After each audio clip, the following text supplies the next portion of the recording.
Muututaankohan myö tuomiseksi, jos ne purree meitä? Mä löysin sinut lumesta makaamasta, kun tulin naapurin luota. Kai me voin olla täällä siihen asti, kun saan kerättyä kaikki tarpeelliset tarvikkeet mun lähtöä varten. Minä en halua, että minun elämä muuttuu enää tämän monimutkaisemmaksi. Nyt ne tulevat.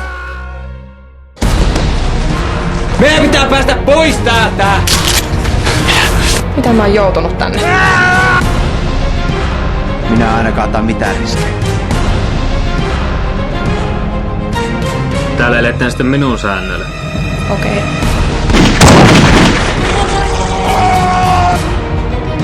Näyttää siltä, että meidän tilanne vaan pahenee. Nyt juhlitaan! Risto ainakin tuntuu ottavan kaiken ilo irti tästä tilanteesta.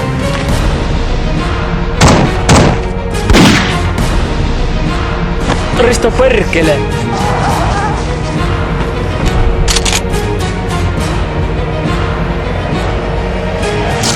Me ei mitenkään selvitä tästä.